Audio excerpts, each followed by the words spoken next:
Hi friends, ఈరోజు గజ్జికాయలు చేస్తున్నామండి. గజ్జికాయల కోసం 1 కేజీ కొబ్బరి ప్యాకెట్ తీసుకున్నామండి. కొబ్బరి తరిమిన ప్యాకెట్స్ షాపులలో దొరుకుతుంది. 1 కేజీ కొబ్బరికి కేజీ చక్కెర వేసామండి. వేసి ఇలా బాగా కలుపుకోవాలి. బాగా ఇలా మిక్సీ చేసుకొని ఇప్పుడు మైదం పిండి తీసుకొని బాగా పిండి పిసికి పక్కకు పెట్టుకున్నామండి. ఇదేనండి గర్జలు చెక్క. మా సైడ్ అయితే గర్జలు అంటారు, ఆంధ్ర సైడ్ కజ్జికాయలు అంటారు కొన్ని చోట్లలో. మైదం పిండితో ఇలా పూరి చేసుకోవాలండి. ఇలా పూరి చేసుకొని గజ్జికాయల చెక్క మీద ఈ పూరిని పెట్టుకొని ఇలా మనం పౌడర్ చేసుకున్నాం కదా కొబ్బరి షుగర్ వచ్చేసి ఈ గజ్జికాయలని ఇలా ఫ్రై చేసుకోవాలి. ఇలా బాగా ఫ్రై చేసుకోవాలండి. చాలా గట్టిగానే ఫ్రై చేసుకోవాలి. ఇప్పుడు వచ్చేసి ఎక్స్ట్రా మొత్తం తీసేయాలి.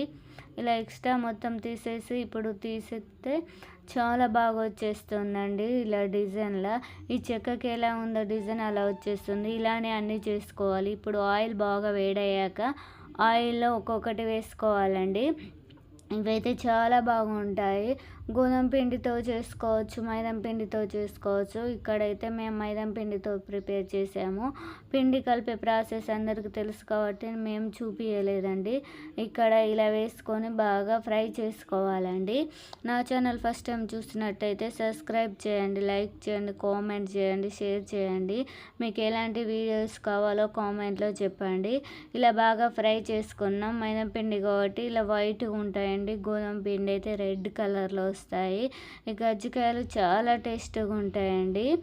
ఇలా కాల్చుకున్న తర్వాత ఇలా తీసుకోవాలి. నేనైతే చాలా చేసాము. మేము వచ్చేసి అయితే 2 కేజెస్ చేసాము. ఇలా ఫ్రై చేసుకొని ఇలా పక్కకు పెట్టుకోవాలి. అన్నీ ఇలానే ట్రై చేసుకోవాలండి. Okay friends, bye.